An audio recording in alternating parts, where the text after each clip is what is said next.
Okay, welcome all of you here once again in another session, and this is going to be the shift 2 of 2023 PYQs we've been solving for last 3 weeks. I welcome all of you present out here once again, and let's start the session. But before I start, let me mark that we have an offer.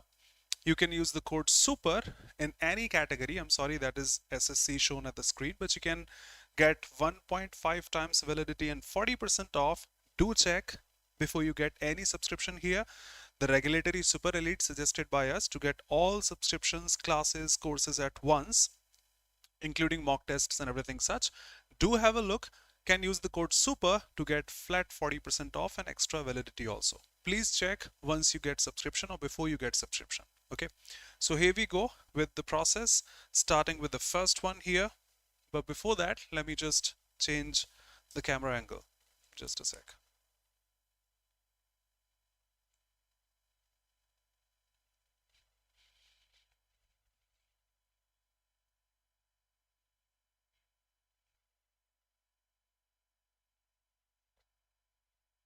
And reducing brightness also so that it's clear for all of you.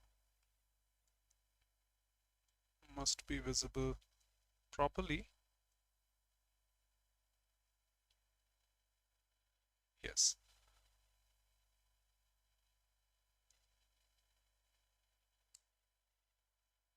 Here we go. Starting now.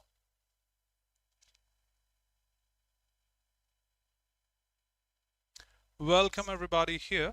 Sakshi, Harar Mahadev, good afternoon. Nancy, Jajendra, Harish, Isha, Shweta, Vaibhav, Manish, Babli, Vishali, Rishabh, Vedansh, Neha, Sandhya, and all of you here. Let's go straight. That's an RC and pretty lengthy one. So we'll discuss at the end. Don't worry about this. Let's gain the momentum. We have another RC coming after that. That's also a big one with data. So we'll discuss, no problem. Let's start with those tiny ones first. The first one, I think quite easy to start with. Foot the bill. I'm sure all of us know foot the bill is to pay the bill, because basically also the verb foot as a verb, not as a noun, foot and feet, is to pay. So foot the bill is equal to pay the bill. Use the idiom correctly this time. I shouldn't be making a mistake. Which one uses the idiom correctly? Okay, foot the bill, pay the bill. After a lavish dinner with the colleagues, Anika graciously offered to pay the bill. Lavish dinner. She graciously said to pay the bill, even though she hadn't eaten much herself. Seems to me a good one because she's paying the bill here.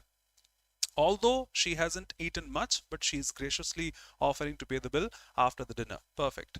Company expected interns to foot the bill, that means pay the bill, for all office supplies they used during their tenure, citing budget constraints. Since we don't have budget pretty much, so those interns have to pay the bill for every supply you have used. You'll have to pay for that. Okay, since of or because of the budget issues and such.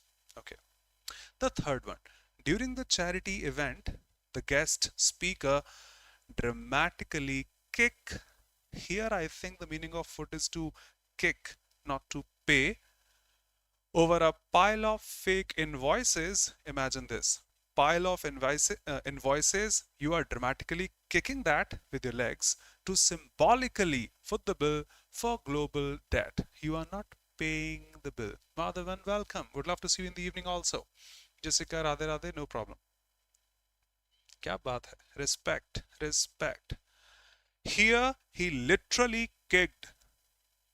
He didn't pay the bill. So the third one is not appropriate, not using the idiom idiomatically, but the first and second one all correct. So first and second, sorry. First and second all correct. Answer A. Moving ahead. Devil's advocate. I think all of you know, have been asked in the other examinations also. Devil's advocate, the actual idiom is play the devil's advocate actually. I hope you remember this line or have heard this somewhere. Both optimists and pessimists contribute to the society. Both optimists and pessimists contribute to the society. How? The optimists invented the aeroplane. The Pessimists, the parachute.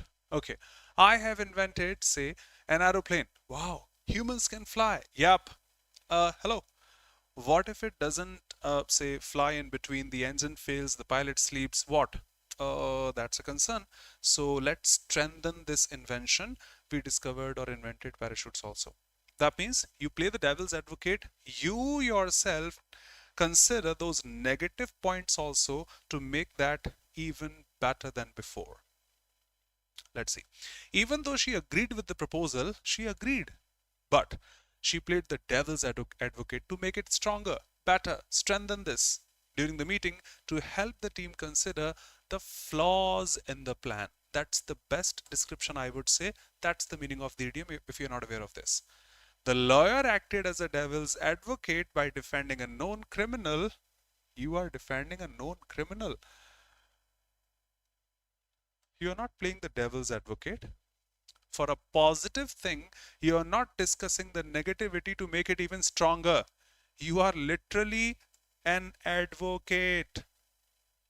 It's not the idiom here. Sakshi, Vaibhav, Nancy. In the second one, he's literally a lawyer. He's an advocate. Saying devil because defending a criminal. Is that the idiom here? Are you strengthening a point to make it even better? You're not. You are literally those who understand Hindi. Dal mein kale mein dal hai is not the idiom or the idiomatic use. No. As a journalist, he often took a devil's advocate position. He's not an advocate, he is lawyer. During the interviews to provoke thoughtful responses from the guests. This is correct. Because, sir, that was a wonderful movie. What if this movie had that? Oh, that could have been stronger, better, and such. That's correct. So first is fine, so is third. Both are correct. First and third. The second one is not idiomatic. Error detection. A fresh analysis of 171 shells found in a site in Italy suggests that these long extinct population, done. Population is a singular word or basically uncountable, defines all the people out there. Icha, welcome. For population, you would say these. No, it's impossible. Since it's not a double fraction one, that has to be the blunder. Need not check the others for sure. These can take a singular noun. These cannot take a singular noun. These takes a plural noun after that. Fraction C, but not available here. Available at number D. No problem.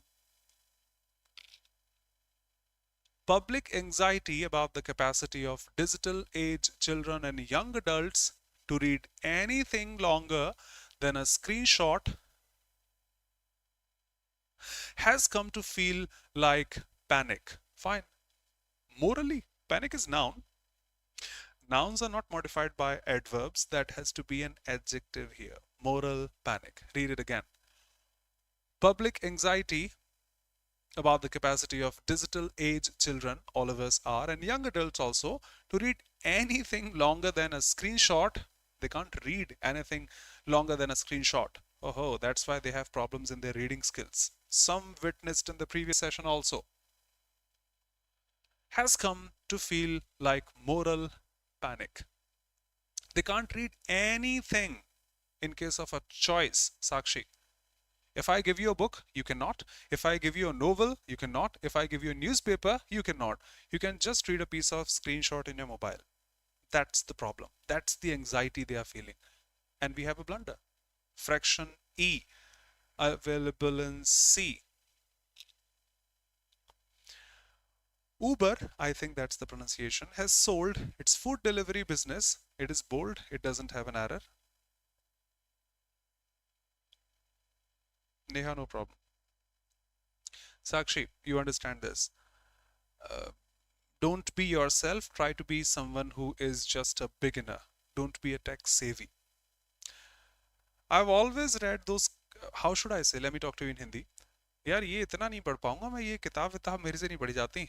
Online mobile में कुछ TikTok पे हो तो दिखा दो, Instagram पे हो तो दिखा दो, किताबें थोड़ी ना पढ़ पाऊंगा मैं, इतना कहाँ पढ़ना आता है. That's the harsh reality of the, you better understand. If they were able to read books or go through books, आगे मैं बोलने लायक नहीं हूँ फिर. Got it? Moral panic. Oh, I have to read the book. Aha, got it. Sakshi. Jamaiki, welcome. No problem, Unnati. They have sold their business in India to local rival Zomato as this American ride-hailing giant races to shed the loss-making operations to become, hold on, just one fraction, done. First of all, let me click E here. To became, we have infinitives 2 plus V1. We have 2 as a preposition also, not here. Takes an ing, but 2 with a V2 is impossible. So that has to be just the single one here. Yep. Next. All kinds of questions currently. Hold on. I read that currently hangover, but that's not currently actually. Nipped in the bud. Let me click. Fraction A here in C. Done. Because hang is a verb, we have to have a verb here. All kinds of questions, hangover, fine. Verbs are not modified by adjectives. Verbs are modified by adverbs. Currently, done.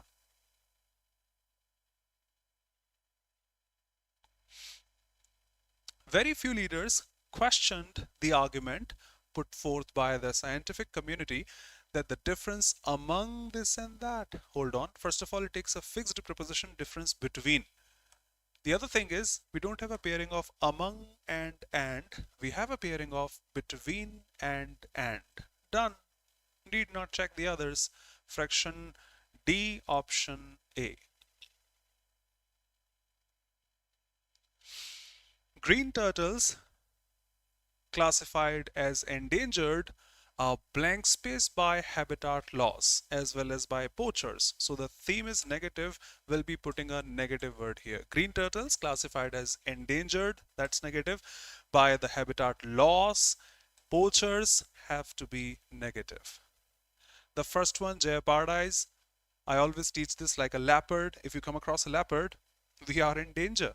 So it matches the tone. Imperil is also danger, matches the tone. Threaten is also danger, matches the tone. That means all these grammatically, contextually, all are correct. Absolutely. Thank you. The common silver line is a small-sized, colorful butterfly with orange and white bands lined with black on the underside of the wings and blank space, black and orange marking on the upper side.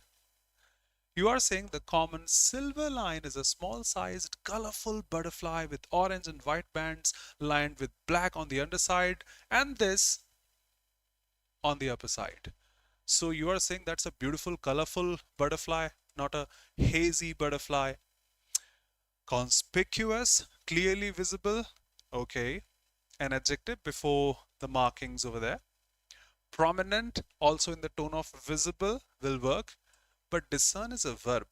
Discerning the participle could have been okay. Verbs cannot modify nouns in English. The second one is grammatically wrong, need not be considered about the context. First and third, grammatically, contextually, both way. So answer should be first and third. I think that should be E. Remember, 2 RCs are left. The set is not that easy at all. I still considered, Sakshi, conspicuous, clearly visible. Watch out, Mart Fits conspicuous in the club looking so.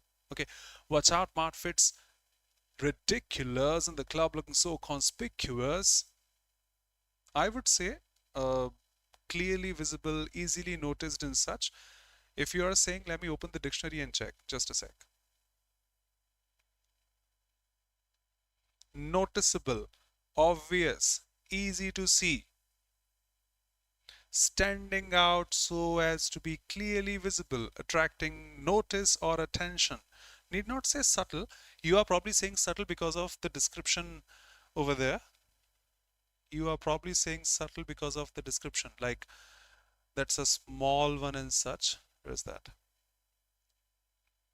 That's a small size. So probably you are saying subtle, but that's a colorful butterfly. They have orange and white bands with black on the underside, Black and orange on the upper side. So it's clearly visible in my opinion. I think so. Okay. Prominent, I would say the basic meaning of prominent is something which is important. I think that important thing, the color combination, is making that a colorful butterfly, but this is prominent, these color bands, that is prominent, and these are also prominent. That means I would still say clearly visible, noticeable in that sense. Important also, the base meaning of catching the attention, noticeable that way. Okay, doubts welcome. Yep, yep. Next, just a sec. We had done this. Alongside the different beliefs, many scholars have offered their different beliefs. Scholars have offered their blank space on the African spirit world and their views. Different beliefs are there. They are putting their views, so they are putting their sagacious. That's an adjective. After there, we need a noun, not an adjective. The first one is not possible. Assets. Am I talking about my car, laptop, etc? Assets. We are just talking about beliefs and views. Insights into something will be okay. Just like on Insta, on YouTube, your video performed well, was seen by a number of people, liked by people, shared by people and such. These are the insights, the details, similar to views and beliefs. Sagacious is grammatically wrong. Assets need not be discussed for these abstract terms, American spirit world, and that's a physical thing. Welcome, Renu. So I would say just the third one, and that has to be the answer. We were talking about the abstract sense, not the concrete one. He adds that the emergence of new forms of interaction, that blank space, face-to-face verbal communication with the non-verbal written cues which have to be deciphered and contextualized with our own imaginations can add to confusion and anxiety. I honestly forgot the sentence. He adds that the emergence of new forms of interaction, that blank space, face-to-face verbal communication with the non-verbal written cues. Okay. Reciprocate is fine, first of all, for interactions, for communication, views exchange. Hello, how are you? Handshakes also exchanged. Swapping, fine. Swapping communication is also fine. Reciprocate will be a little horrible here in my opinion, because reciprocate is give and take. You didn't have money yesterday? Okay, let me help you. Today I don't have money, you pay for this. Remember, reciprocal pronouns, each other and one another. So there is no method of reciprocation here, but yes, we are swapping communication, we are exchanging words, thoughts, beliefs. Reciprocate will not be that appropriate. I did remove this. The mutual one, absolutely. Picking second and third, dropping the first one, he adds the emergence of new forms of interaction that reciprocate. It will be a photocopy, I think, in my opinion. Not that way. Exchanging communication, swapping communication, not reciprocate. Doubts welcome. She explains to us how the local shrimping industry has blank space in this 2000 due to America dumping into the market. Okay, how this industry has takes a third form, has crashed. Okay, has collapsed. Okay, has toppled. Has takes a third form. That's grammatically wrong. Both those are fine. Shrimping industry, crashing. Of course, we use market crash also. We use market collapsed also. Topple is fine, but third form should have been there. So the first and the second one only. First and second. Some connectors, I think, huh? Or starters. Starters, not connectors. Starters. You have to start them this way. Our system has a capacity to regenerate. The nerve cells are dying all the time and being replaced. Our system has the capacity to regenerate. Nerve cells are dying and being replaced. Okay, because they can regenerate. But as we grow older, this process of probably regenerating slows and the patches of the tissue without any receptors get bigger. We have a contrast. Since our system has a capacity, but this is getting slower than, since doesn't match. As our system, since and as define reason, not contrast. Although defines contrast. Although our system has a capacity to regenerate, can do this or that, um, as we grow older, the process slows. Just one contrasting one. So B should be the answer. Although rest of those are defining reason. However, the given statements indicate contrast. They're not in the same flow. Some para-jumbles, not easy. It's an important and usually overlooked point. Difficulty level starts now, in my opinion, not making you feel biased. Obviously, Nancy, that's a connector, or that's a starter. So when you combine, you can take care of grammar, dropping this, removing that, keeping the same tone. Yes, of course, but will be removed when we combine both, because although is not followed by but, a comma or yet follows. You are correct. Sure. Trumps. Okay, it's an important and usually overlooked point. What? A cannot be the first one. I don't have an option. Fortunately, B is the first one as stated by the options. Let's go through B first. B. Trump's administration still believes it is bad whenever America imports more from another country than it exports, using terms like unfair, unbalanced. Okay. Any other one you are saying is a fixed one? D A, B A, B A, B G, B A, B G. Either A or G. Let me read that too to make it simpler. Trump's administration believes it's bad when America imports more from another country than it exports, using terms like unfair and unbalanced. A. It's an important and usually overlooked point that countries don't trade. Only people and businesses trade, and every transaction, by definition, has a satisfied buyer and seller. But we are not talking about trade and buying and selling. We are saying they hate it when America imports more, it should be importing more than it exports. Then they call it unfair. Trade is obviously when someone is buying, someone is selling. I don't think so. BA matches the tone. We are saying they hate it when America imports more than it exports. So B, what was the next option? BA no, BA no, BA no, BG. For sure, BG has to be the one.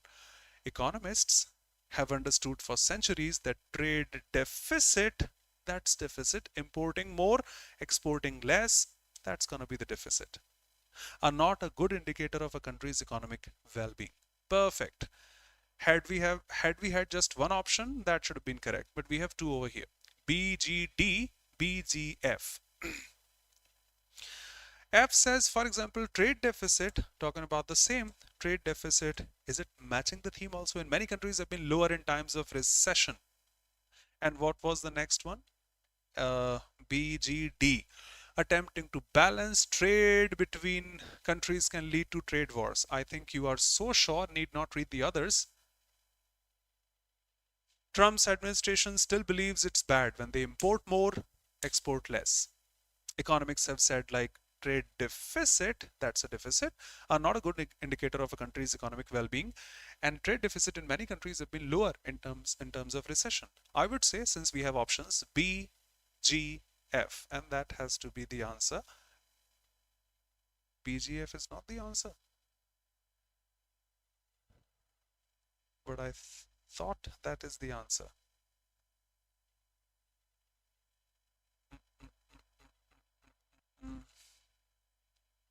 I still think that's the appropriate answer. Let me try again, live. Trump's administration still believes it's bad when they import more from another country than it exports, using terms like unfair and unbalanced. It's an important point that countries don't trade, only people trade, and this. Moreover, the trade deficit is exactly offset by the investment. That's the balance, I think. Surplus that reflects the country's ability to attract foreign investment. Okay, they have understood that they are not good indicator of a country's economic. I didn't answer that wrong. How is this possible? I know when you speak louder, you lack concentration, but not that much. What is the answer? I'm sorry. Just to save time, I'm clicking the answer. BAGF. Uh-oh. BAGF. Just a sec. B, Trump's administration. A, it's an important and overlooked point that countries don't trade, only people and businesses trade, and every transaction by definition has a satisfied buyer and a seller. Okay, as per the answer going ahead. G, they've understood that deficits are not a good indicator of a country's economic well-being. For example, trade deficit for sure. B, G, F was the same. A in between now have been lower in times of recession. Now C, moreover, that trade deficit, still talking about that, is exactly offset by investment surplus that reflects the country's ability for foreign investment. Okay, then E, for example, if the US try to fix this deficit, they will only succeed in cutting off the net inflow of foreign investment. C and E also together. Probably that's not available in the last one. We'll have to read that fully then. We'll consider this a mistake. C and E also, if they want to offset that. D at last. Attempting to balance trade between countries can lead to trade wars. And we don't have another statement that we can put after D, defining war anywhere. Is still a troubling one for me. Let me check quick. I know time's running. It goes ahead. B, G, F, C, D, A, E. And that was C, E. Yes, that's a mistake I didn't notice. I वैभव कर लिया C click. Yes, BGF was fine. I won't say we were wrong logically as per the flow of the passage. But the problem in my opinion lies here. C, D, A, E doesn't match. After C, if you say the trade deficit, fine. D, attempting to balance. Then A, let's say that's also balanced. Then E, if they try to fix the trade deficit, if it has already been balanced here, need not fix that again. Absolutely. The trade deficit is exactly offset by, you can fix it by this or that. Yes, that's why A, no problem. No problem. Vaibhav. Okay, exactly. No problem. Nobody's perfect. Next, diagnosis and prognosis were based on rules of empirical observation and logical reasoning. Usually, disease was seen as a sign of God's. You can start with B. Usually, disease was seen as a sign of God's displeasure, just like disaster. Remember, word power made easy. Disaster. Your stars are not in the right position, so you have to bear the consequences and such. Same here. Diseases were seen as a sign of, starting from past, God's displeasure with a person, or even as a manifestation of those evil spirits indwelling them. What's now? No, Pushpa's answer got wrong. No problem, but we are not going to, I don't know how to say that in English. In Hindi, jhukega nahi, won't say the next word. So, I'm sorry, can't lack concentration. Yep. Usually diseases were seen as a sign of God's displeasure with a person, or even as a manifestation of those evil spirits indwelling them. The duty of a doctor, still going through past, was to identify that sin, we can say God's displeasure, or those evil spirits, that sin. Because in terms of medical science, I don't think so sin exists. Starting with G. No. I will not. I'm sorry. Chronology. Feel that chronology. Usually diseases were God's displeasure, were, not are, or as a manifestation of this. Duty of the doctor was to identify the sin which had caused such displeasure. We have some displeasure here, and to prescribe the correct religious ceremony to bring about the healing. Still, we don't have medicines and such. We have that religious ceremonies. As in all ancient societies, medicine and religion went hand in hand. Yes, it is possible to start things with. B and F, first of all, let me check that. B and F, starting with D and all these, no problem. Then B and then F. Let me read that completely. I don't want to answer that wrong, but I'm live, no problem. Harsh, first of all, respect if you've qualified CA. The little I know, yes, you can. However, we'll have to go through the criteria also. But the little I remember, yes, you can. Hey dear, can you can drop me a message. Will guide you the best I can. Harsh, respect and congratulations. Hey dear. I don't want to mess with it again, so let's check reading through this DBF. As in all ancient societies, medicine and religion went hand in hand. Okay. The diseases were seen as a sign of this displeasure. Okay. Then the duty of the doctor was to identify the sin which caused that displeasure. Okay. Then C. It's clear, however, that many doctors mingled this approach with a more practical study of the human body and the maladies. Now comes the modern science. Perfect. Let me save time. And we are correct. I don't think so. There is a direct entry idea. No. I would say no. I would still say no. Next. Starter again. It rained. The sentence is grammatically wrong, first of all. Like cats and dogs. But fine. We have to consider that. Camera went off. Changing battery in 5 seconds. Stay with us, please. That's a good one. That's a good one. Not this particular one. I'm talking about the set.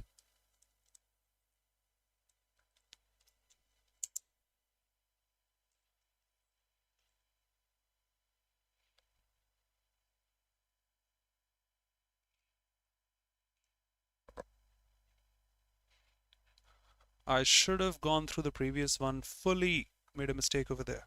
No problem. It rained like cats and dogs this year. Water level has not reached the desired mark in lakes and such, and now they are planning to have another alternative. I think we have contrast. It rained cats and dogs pretty much. Water level hasn't reached the desired mark over there. We have to plan anything alternative. So we have clear contrast in both the statements. Although it rained, fine. Because it rained, because shows reason. It should go like, because it rained like cats and dogs, water level has reached the desired mark. No. In spite of the fact that it rained like cats and dogs, water level hasn't reached this. Contrast, contrast. Yep, A and C.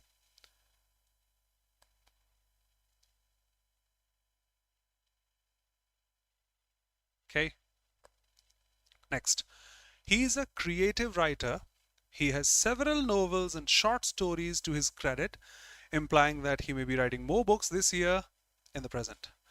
Being a creative writer, he has several novels. Take he common from both. Remember, being a rainy day, that structure is becomes a non-finite now because we have a subject and then a finite verb thereafter. Being a creative writer, he has several novels. The first one seems good. Since he is a creative writer, obviously he's creative. That's why he has several books, implying that both are fine. And that's the reason behind it. While indicates contrast. While he's a creative writer, he's not such one who has written a novel and such. Drop the contrast, pick the first and second one. Both A and B. Correct. Last. Then we head on to those giant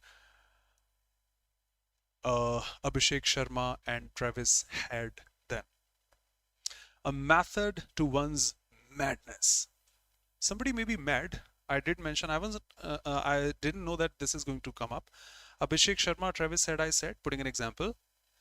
No matter the way they play, AB de Villiers, no matter the way he plays I would say, but he's still a pro. So that's a method to his madness. We can call he's mad playing these shots this way, these shots that way, but still that's his method. Although maybe mad, doing something in a crazy manner, but still doing that precisely. So although his desk appeared chaotic, there was a method to his madness. Although his desk was, say, not well arranged, but there was a method to his madness. He could locate any document in seconds and insisted the disorder helped his creativity. Perfect. A method to his madness. That was chaos over there, but he can locate anything.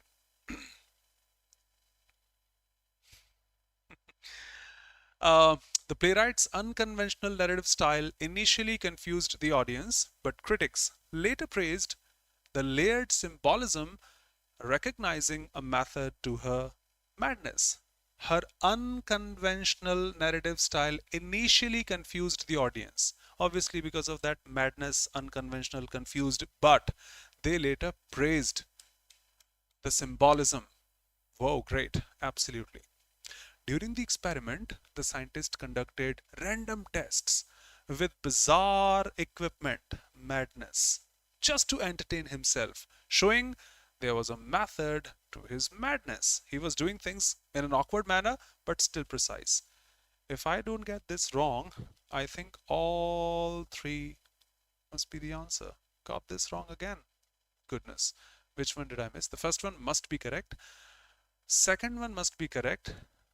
During the experiment, he conducted random tests with the equipment to entertain himself, showing there was a method to his madness. Probably the third one is not there. Yes. Got it. A mistake, realized not in time. Fine, because in the end, you are saying although he did that in a mad manner, that was his method. Although chaotic, but he can locate. That's the ending, showing there was a method. Initially, they thought, what's weird, unconventional, but later they praised that's a method. Here, we have that madness, but we don't have a method. Do we? Yes.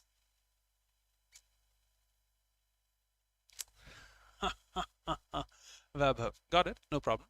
During the experiment, he was conducting random tests with bizarre equipment just to. I didn't notice this. I'm sorry, I'm sorry, I'm sorry. I'm sorry, but yes, speaking louder lacks that concentration. Sorry. Just to entertain himself. This wasn't his method to conduct experiments. Just to entertain himself. No, that's not a method. Excuse me. Okay. Let's go ahead. It's not that tiny. Will take a bit of time, but let's go ahead. A little quick. We may have mistakes here also. No conclusion in the third one. Yep. Social capital has long been recognized as a critical determinant of political and economic development, defined broadly as the networks, norms, and trust that facilitate coordination and cooperation among individuals and institutions. Social capital influences the success of democratic governance. The contrast between successful and unsuccessful democracies often lies not only in the institutional design but also in the density and quality of civic life. The case of Italy, particularly the stark divide between its northern and southern regions, offers a compelling illustration of how variations in social capital can produce divergent, democratic, and development outcomes. In the early 90s, political scientists like emphasized the role of social capital in determining institutional performance across different regions of Italy. His comparative study of Italy's regional governments over 2 decades found that northern Italy, home to robust civic traditions, mutual aid societies, and horizontal forms of association, developed highly responsive and effective institutions. These regions consistently demonstrated strong economic indicators, higher level of citizen participation, and government accountability also. By contrast, southern Italy, that was the data for northern Italy, was characterized by vertical networks, patron-client relationships, and a deficit in civil engagement. This social fabric, lacking the dense association life of the North, contributed to administrative inefficiency and poor policy outcomes. Grab it.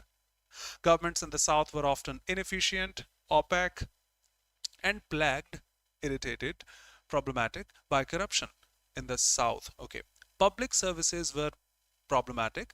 Economic development remained persistently underwhelming, not overwhelming. The sluggish pace of the reform and delivery in these areas undermined public trust and fed into a self-perpetuating cycle of institutional underperformance. This regional divide reveals much about the conditions under which democracies either flourish or falter. This regional divide reveals much about the conditions. In successful democracies, social capital acts as a lubricant that enables institutions to function effectively. High levels of trust reduce transaction costs, encourage cooperation, and make policy implementation smoother.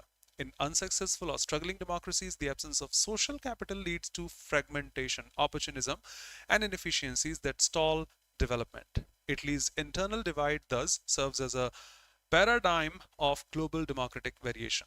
The implications of this divide are not only political but also socio-economic. Northern Italy has long been a hub for industrial innovation, economic dynamism. Its firms, embedded in a network of civic associations and supported by efficient public infra, have contributed to the region's global competitiveness. In contrast, South's economic growth can be traced to both infra neglect and a lack of civil trust. Development aid, support, and top down reforms have often failed in the absence of a vibrant civil society that can hold institutions accountable. This dichotomy also sheds light on the broader discourse surrounding democratization. I read that demonetization, while, just a sec, this dichotomy into two parts also sheds light on the broader discourse surrounding democratization, democracy. While formal institutions like constitutions, electoral systems, and courts are vital, they cannot operate effectively in a vacuum. Without the informal institutions provided by the social capital, democratic structures remain brittle. Italy's inexperience supports the theory that democracy is as much about culture and social organization as it is about the rules and procedures. Furthermore, the Italian case underscores the long-term historical roots of the social capital. The northern regions benefited from a medieval legacy of city-states, trade guilds, and communal governance. Italian case underscores the long-term roots of social capital. Northern regions benefited from, these traditions fostered habits of collaboration and civic responsibility. South, conversely, inherited a history of feudalism, centralized rule, which stifled the development of autonomous civil institutions. These historical trajectories have left a durable imprint on the modern political behavior and institutional performance. In light of these patterns, policy efforts aimed at improving governance and development in underperforming democracies must go beyond those technocratic fixes. Strengthening social capital by investing in education, supporting grassroots organizations, and encouraging participation or participatory governance can now help overcome institutional stagnation. Just a sec. Strengthening social capital by investing in all these things can help overcome stagnation. In Italy, various civic renewal initiatives, EU-funded programs, have sought to revitalize local government in the south with mixed success. While some communities have shown resilience and innovation, other remains mixed in the inertia, mired in the inertia, suggesting that building social capital is a gradual generational process. Italian case vividly illustrates how social capital can shape the fate of democracies, explains why civil institutions frameworks produce dramatically different outcomes. While some prosper, the others experience minimal progress. Democratic institutions face renewed scrutiny worldwide. The lessons from Italy remain timely. Robust civil society and trust-based networks are not optional, they are the lifeblood of a sustainable democracy. Pretty much. There's another RC we have to go through after this one. And all this has to be done in less than 25 minutes. No problem. Welcome, Tanu. GPT, yup. I need a whole long ear now to breathe. How does the passage juxtapose putting two contrasting things together in order to create contrast? Robert Pattinson's findings on institutional performance with the structural limitations evident in southern Italy's civic framework. Where is that, Robert Pattinson? It should be here. Okay. He argued that vertical patronage networks in northern Italy, first of all, we didn't have vertical patterns in northern Italy. Southern Italy was characterized by vertical patterns. Nope. His study demonstrated that regions with dense civic associations performed better regardless of the identical formal structures. We'll have to check. Southern Italy's development was accelerated by Southern Italy didn't have development. They had a deficit and everything negative. Nope. North's inefficiencies, North was capable, not inefficient. That was efficient. Nope. Southern Italy's success, nope. Southern Italy didn't succeed. Okay. Everything is negative. Southern Italy's success. No, they had poor policy outcomes. Inefficiency in the southern one. That was the northern one. Southern throughout the passage has been negative. North one throughout the passage has been robust. Just grab it. Southern success? No. North's inefficiencies? No. That was about South. South one's development? No. Fine. And also the first one negative. Vertical patronage in North. We had vertical in South, not the first one. Which of the following statements most accurately reflects the author's view on the nature and democratic relevance of social capital? Throughout the passage, they have emphasized the need of social capital. Mandatory, the lifeblood. The passage defines social capital primarily in economic terms, emphasizing its function in reducing government expenditure through market liberalization. Primarily, you will have to check this. What about the others? High levels of social capital hinder. Not at all. It supports lifeblood. Passage suggests trust, norms, civic networks are essential lubricants. I think, yep, there is a statement about lubricants over there. Yep, somewhere here. We can check. Everything is there. In successful democracies, social capital acts as a lubricant that enables institutions to function effectively. High levels of trust reduce transaction costs, encourage cooperation, and make policy implementations smoother. Let's check. Passage suggests trust, high level of trust. Norms, civic networks are essential lubricants for democratic functioning and policy implementation. What can be better than this? Need not check the others.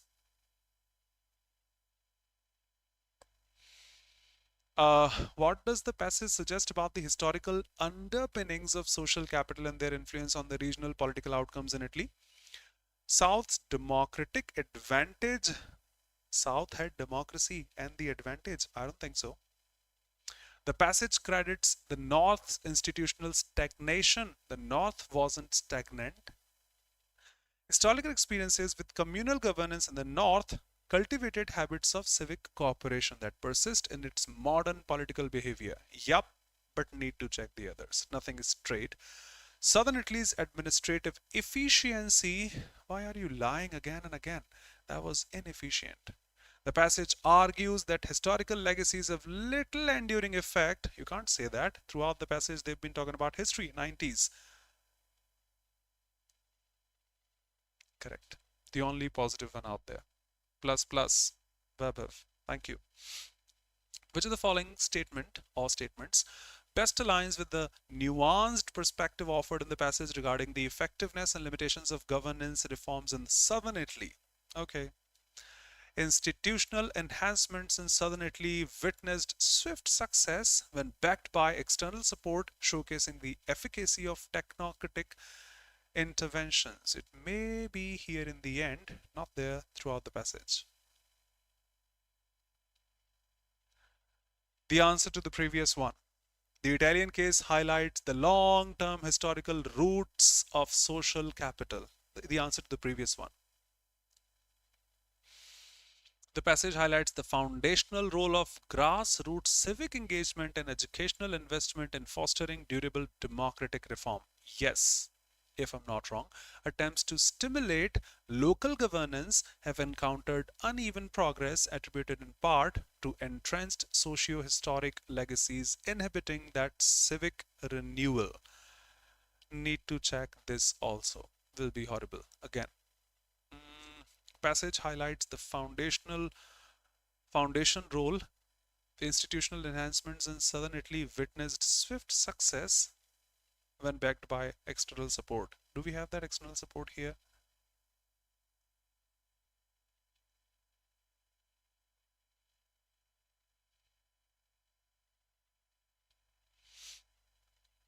I don't think so. They have external supports. Civic renewal topic is mentioned over here. We can check this. In Italy, various civic renewal initiatives and EU-funded programs have sought to revitalize local governance in the south with mixed success. They have shown resilience, other remains mired in inertia. Building social capital is a gradual generational process. Okay.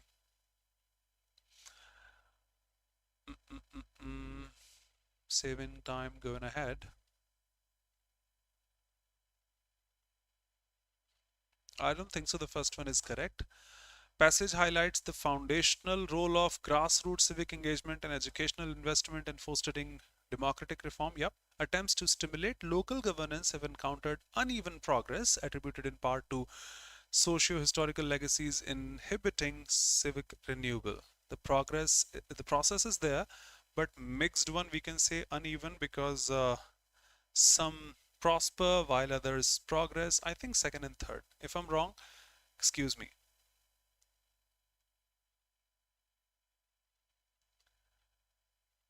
Yes, Vaibhav, inhibit is to stop, so that may be negative again. Thanks for highlighting that.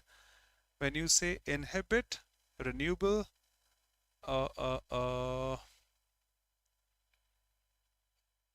Rishabh, that's the last one. Attempts to stimulate have encountered uneven progress, attributed in part to entrenched socio-historical legacies stopping that civic renewal. So what should I say? Only two? We don't have an option. We don't have an option. Let me check second and third. If we go wrong, we'll check. That's correct, brother. That's correct, brother. But we don't have only two also, and the rest of those all fine. Civic renewal. Attempts to stimulate local governance have encountered uneven progress. Yes, it is here. Attributed to entrenched socio-historic legacies stopping that renewal. That may be a positive one, because till this point the sentence is positive. Probably they are not, they do not need that. Probably it is needed in the south one, where yes. See, Vaibhav. It was needed in the south. In Italy, North Italy or South Italy, various civic renewal initiatives have sought to revitalize in the south, but it's not talking about south only. So in north, we already have need not renew. Yes, we don't have need to renew. So that will be considered fine. We can't deny that it is needed. We can't say it is needed. Okay, objections welcome. Both second and third. That was all fine in my opinion. Yep. According to the passage, what is the most plausible explanation for the divergent economic trajectories of northern and southern Italy as shaped by social capital? The South's integration into global markets was accelerated. No, it wasn't accelerated. No. North's economic dynamism is attributed in part to the interwoven civic networks which facilitated industrial innovation and accountability. Need not check the others once again. That's nuance. Yep. The North's dynamism, I don't know, the word is there, but as per the theme of the passage, we remember this, is credited to its interwoven civic networks that they highlighted. For the North, at least they did.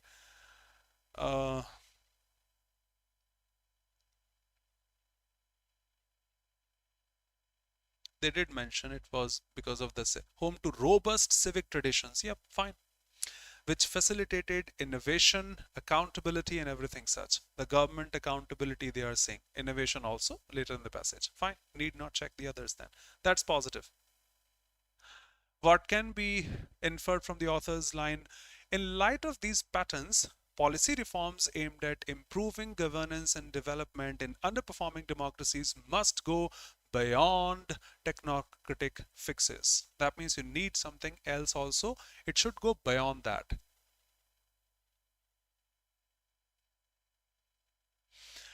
Technocratic reforms are irrelevant. Drop it.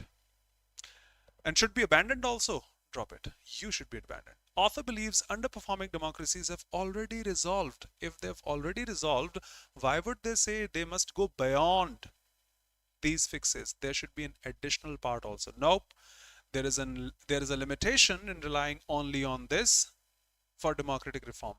If there is a limitation, we need to go beyond these fixes. May be correct.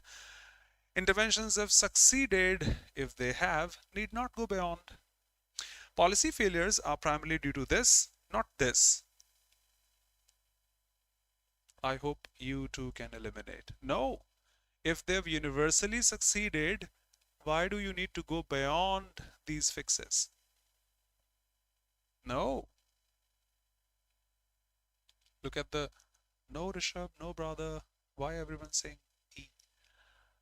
In light of these patterns, policy efforts aimed at improving must go beyond these fixes. That means something additional must be there. There's a limit. It's not sufficient. You must go beyond that. Done. Just one statement saying that. What is a synonym of sluggish? Sluggish, all of you know, slow, lazy, tardy.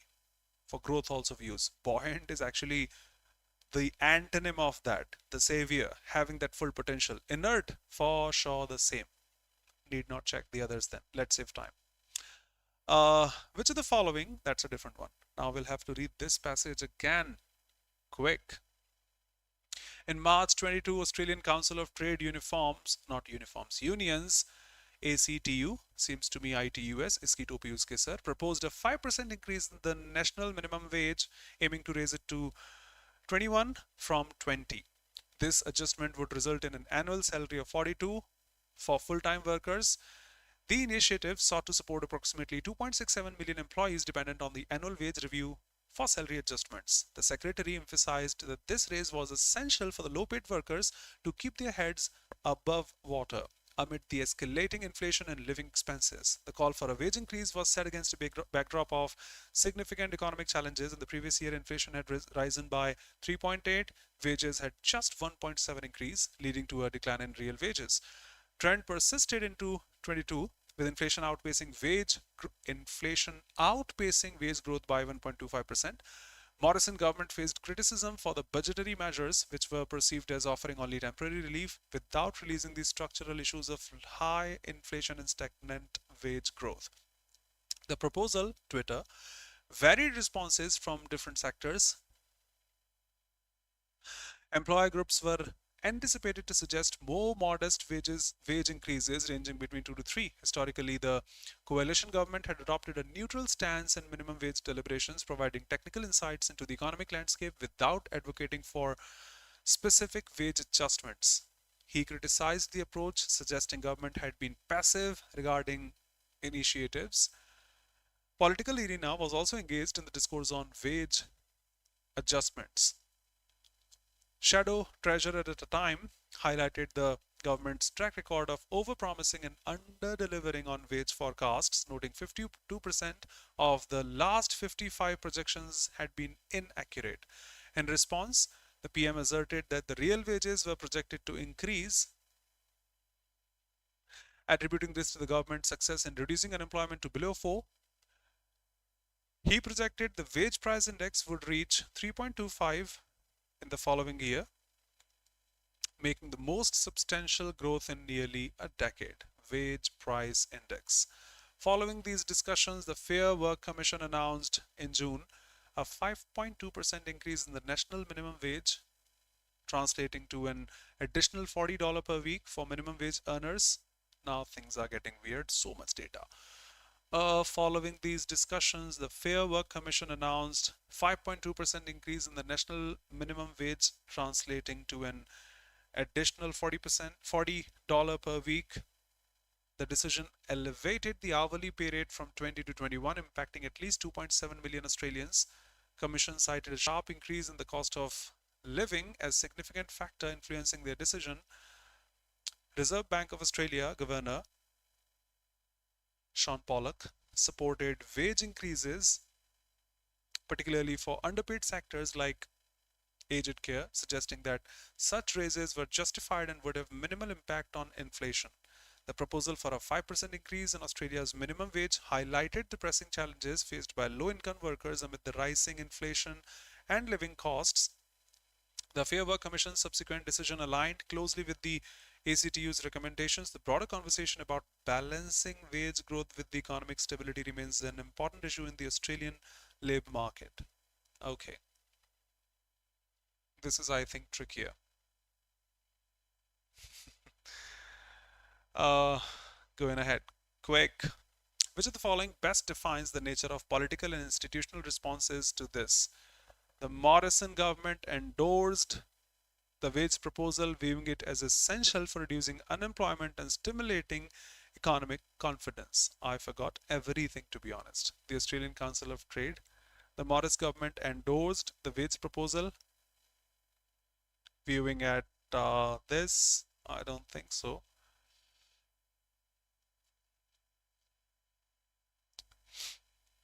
The Fair Work Commission delayed any wage adjustment due to uncertainty in political leaders from both the parties issued a bipartisan statement in support of real wage increase.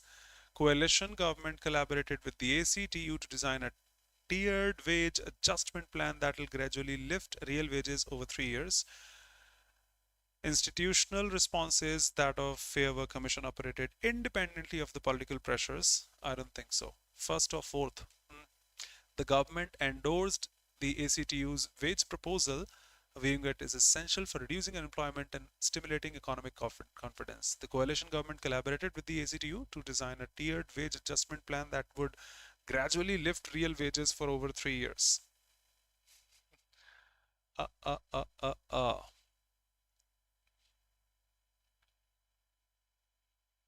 When I was doing this silently, it was clearer. It's not now.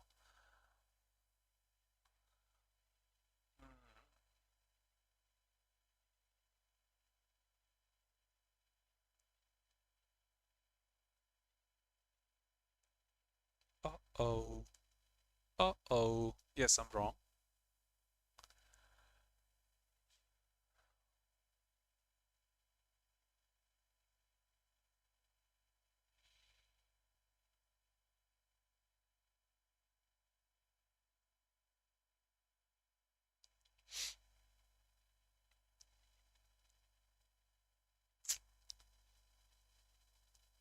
That's the answer. Are they working independently? We can have an ad inserted here. Hey, play an ad. Superb. Still not able to get this. Institutional responses like that of the Fair Work Commission operated.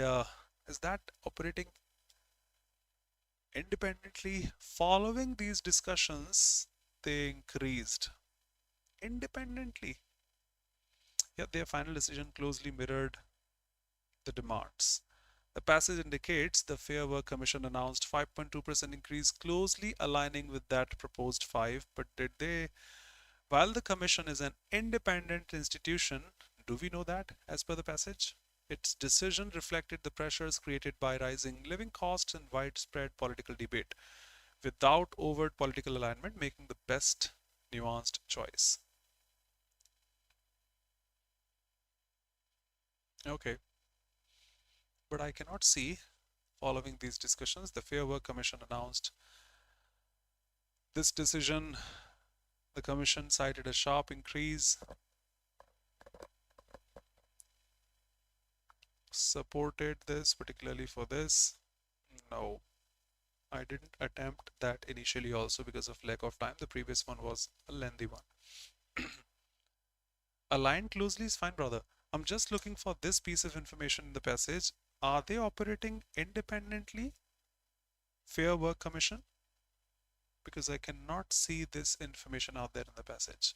They work independently. The first line says, following these discussions. So it was a source of trouble for me. Okay, I can't say this. Skip again. Not again, but skipping the first one now. Which of the following statements captures the economic context surrounding this wage proposal? The proposed increase was aligned with the wage growth forecasts issued by the Treasury and was designed to preempt a projected economic boom. I honestly forgot this, to be honest. The proposed increase was aligned with wage growth forecasts. I think, yep, but not for ACTU, for this FWCI.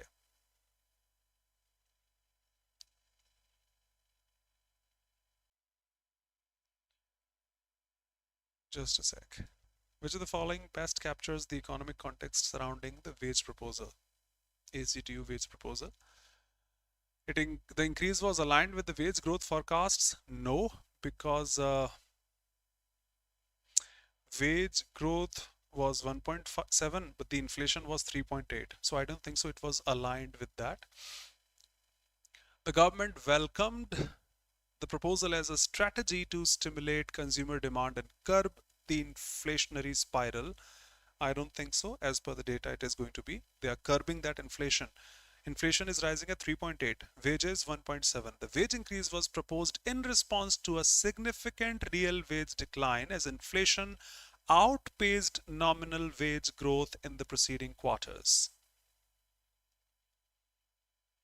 I think okay. Yup.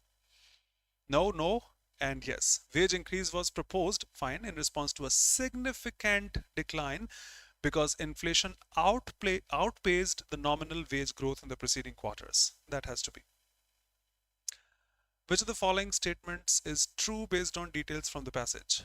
In March 2022, ACTU proposed a wage hike, March 22, that would lift the minimum hourly wage by over $1. Yes, fine, we can say that, 2021, 1.02, leading to a projected annual salary exceeding 40,000, yes, exceeding 40,000 for full-time employees. That is correct. Fair Work Commission rejected the proposal. No, they were working closely. They were aligned, Rishabh. So you can't say rejected.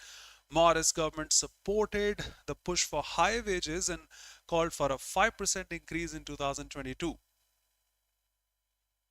That was 5.2%, not 5%, if they agree to what they say.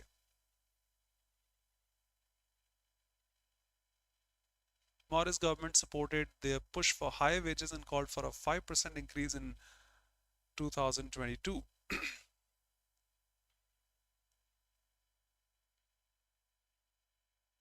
First one is all fine.